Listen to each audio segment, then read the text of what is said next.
Ladies and gentlemen, welcome back to NWA Power. We are coming off the back of an amazing 3 nights of the NWA Crockett Cup, which saw the team of Alec Price and Starboy Charlie win that prestigious trophy. We also saw the breakout of Chris Brooks as a main event player here in the NWA.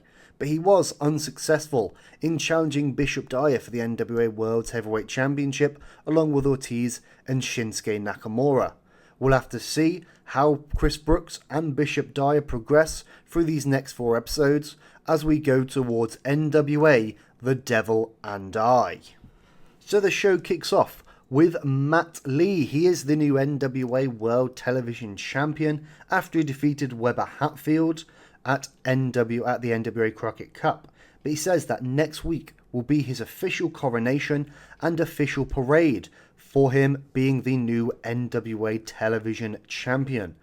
I'm sure, just like we all can imagine, that will definitely go off without a hitch, and Weber Hatfield won't be involved at all. But we'll have to wait and see for the next episode of NWA Power.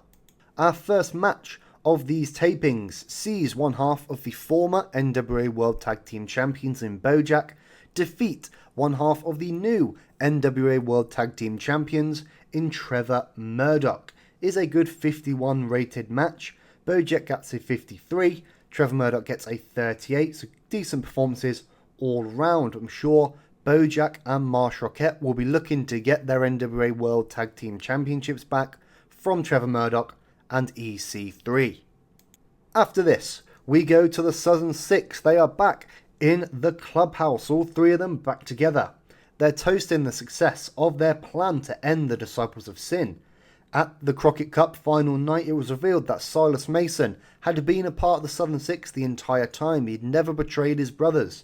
He was just their man on the inside of the Disciples of Sin, breaking it down from the inside. Silas says that they only have Max and James Mitchell to deal with before their celebrations can really begin. After this, we see Keith Lee. He's in Mark Henry's office. He's talking about a possible NWA World Heavyweight Championship opportunity at the Devil and I. However, Spencer Slade then walks into the office. He demands a rematch against Keith Lee. These two did go one-on-one at the final night of the Crockett Cup, with Keith Lee getting the better of Slade, but it seems like Slade is not quite finished with Keith Lee just yet. We then have a match between the new Crockett Cup winners in Alec Price and Starboy Charlie as they defeat last year's Crockett Cup winners in the Diamonds in the Rough. Getting a really good 51 rated match here. Alec Price being head and shoulders above everyone else, getting a 64. Starboy Charlie getting a 52, then BK Westbrook a 43, and Jeremiah Plunkett a 45, equaling out to a good 51 rated match and a good win for Alec Price and Starboy Charlie. We then go backstage once again into Mark Henry's office. He has Masha Slamovich, Kenzie Page, and Yuka Sakazaki in there. He says that whilst he's glad Masha Slamovich is here, he doesn't actually know who signed her because it certainly wasn't him. But since all 3 women clearly want to fight, they can all face off in a 3-way at the NWA The Devil and I, with the NWA World Women's Championship on the line. We then go to our main event of this first taping of NWA Power, which sees the team of Bishop Dyer and Ortiz draw with Dozer and Chris Brooks in just under 50 minutes following a double countout. Again, really good performances all round here. Ortiz getting a 71, Bishop Dyer a 62, Chris Brooks a 69, and Dozer a 65, equaling out to a really good 74 rated match. One of the better matches we've had in this series. It does lead to the question of who will be challenging Bishop Dyer at the Devil and I. Will it be Ortiz, Dozer, Chris Brooks, or it may be someone else? But we'll have to see in our next episodes of NWA Power. But we'll finish this first one. This first episode of NWA Power does get a 61 rating. It increased our popularity in 7 regions. We are reaching the limit for our popularity growth for a month, so that's why it's only 7 regions, but it is still a good amount of popularity growth.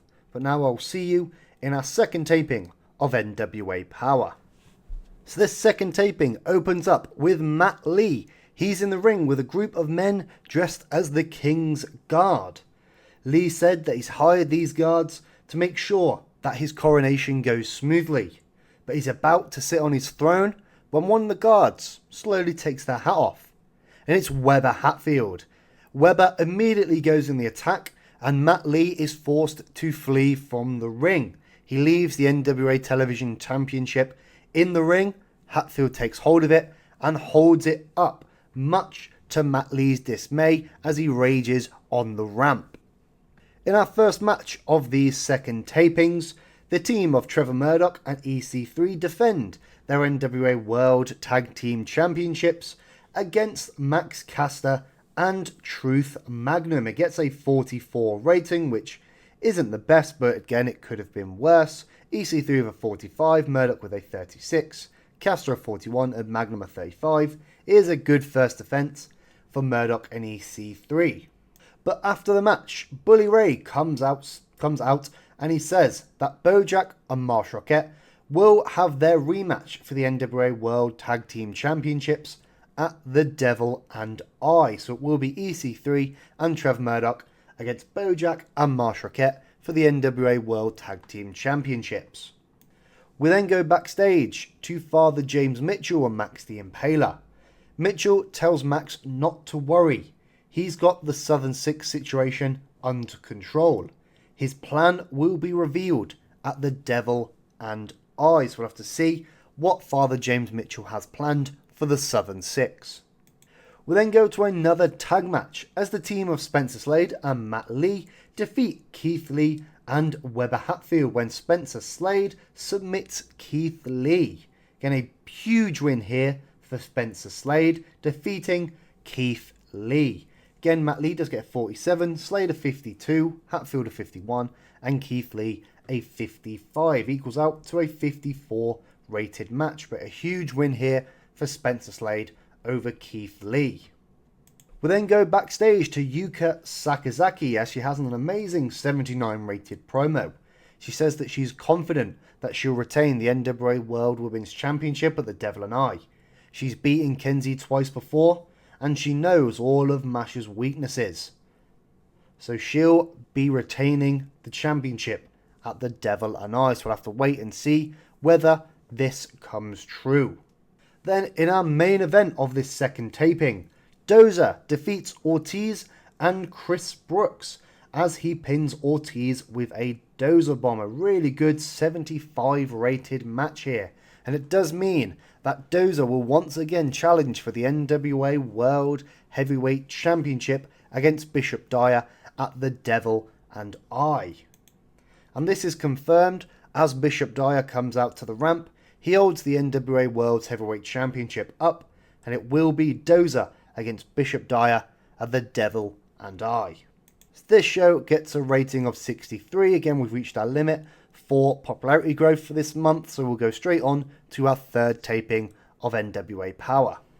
This third taping of NWA Power opens up with an excellent 69 rated match as Chris Brooks defeats Bestia in just under 9 minutes. Again, they have great chemistry, which is obviously very good, but a good 69 rated match. Again, momentum building for Chris Brooks. Brooks says that he wants to prove not only to Bishop Dyer, but also to the NWA fans that he's not just a replacement.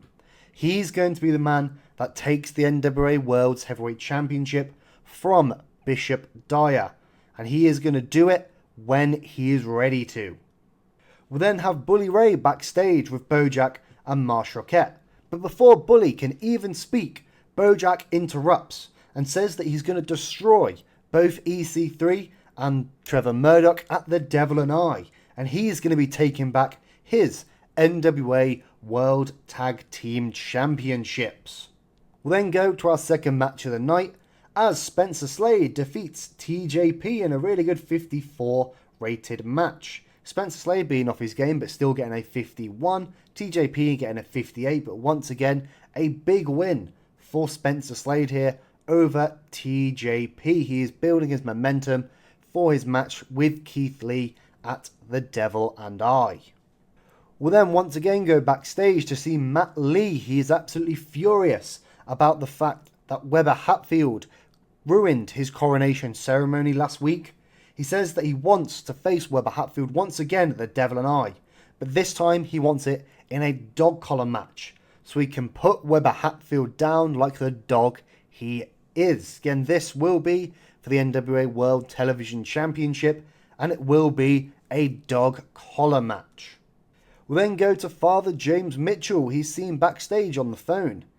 He says that he'll see the other person at the Devil and I. So who could Father James Mitchell be talking to? I guess we'll find out at NWA, the Devil and I. We'll then go to our main event of this third taping, as Masha Slamovich defeats Mesa Ruga in just over 13 minutes in a really good 73 rated match. Masha Slamovich getting a 73, Saruga getting a 51, but a very good momentum builder here for Masha Slamovich. The show is not over yet. Yuka Sakazaki, who was ringside for this match, comes into the ring and goes face to face with Masha Slamovich. But the third woman in the match at the Devil and I, Kenzie Page, comes in from the crowd. She lays both women out with the NWA World Women's title belt, and she stands above them both with the belt held high. Could this be things to come at NWA the Devil and I? Or will Yuka Sakazaki manage to retain, or will Masha Slamovich become a first-time NWA World Women's champion? This again gets to 63, again no popularity changes because we've reached our limit, but now we'll go to our fourth and final taping of the NWA. So this fourth and final taping of NWA Power opens up with Ortiz defeating Keith Lee after a distraction from Spencer Slade. Again, it is a really good 62 rated match. Ortiz getting a 67, Keith Lee getting a 52. But it does mean that Spencer Slade and Keith Lee are going in to the Devil and I with their rivalry at an all-time high. We'll see them both face off, so we'll have to see who gets the better of the other. We'll then go to Father James Mitchell. He finds Silas Mason on his own backstage. He warns them that his betrayal of the Disciples of Sin will not be forgotten, and he'll make sure that Silas Mason's NWA career crumbles just like the Disciples of Sin. We then go to a NWA World Women's Tag Team Championship match, as the team of Emi Sakura and Kylie Page do defeat Jada Stone and Promise Braxton in about 6.5 minutes when Kylie Page pins Jada Stone. Really good 47 rated match here, and is the second defense of the World Women's Tag Team Championships for Kylie Page and Emi Sakura. We'll then go to EC3 and Trevor Murdoch. They say that we're ready for Bojack and Marsh Rockette, and they'll still be walking out of the Devil and I, the NWA World Tag Team Champions.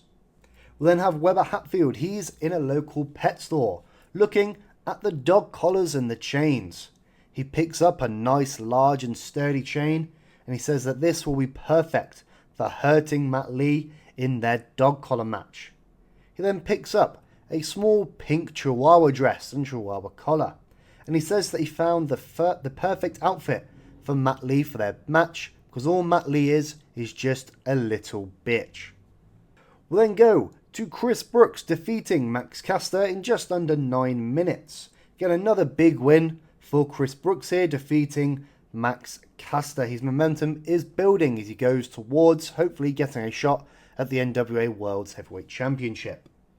We'll then go backstage to Dozer. He says that this time he will not fail at winning the NWA World's Heavyweight Championship. He's going into the Devil and I ready for war. Then, in our main event, in what I believe is the best match of the entire series so far, the team of Yuka Sakazaki and Mesa Ruga defeat Masha Slamovich and Makoto when Yuka pins Makoto. Getting an excellent 77 rated match. Yuka Sakazaki getting a 78, Masha Slamovich getting a 72, Makoto a 48 and Mesa Ruga a 55. So an excellent 77 rated match here in a perfect way to finish these tapings. This show does get a 64, but again doesn't result in any popularity changes, so we'll move straight onto the post-show area. So we'll have a look at our financial report, see how much money we've lost. So we lost around $28,000, mainly on workers. It was almost $40,000, but still we made money throughout the entire month. We're now over $1 million we've made, around about $500,000 just in the last year. Our popularity recap, we've gone up in quite a few areas of Japan, in Tohoku, Chubu and Hokkaido, reaching 21 and 15 in those areas, but everywhere else we'd already reached our growth limit. But since there is no media scrum, I will end the episode here. Hopefully you did enjoy these 4 episodes of NWA Power. Make sure to like, share and subscribe. Click that bell notification icon and I will see you at NWA The Devil and I.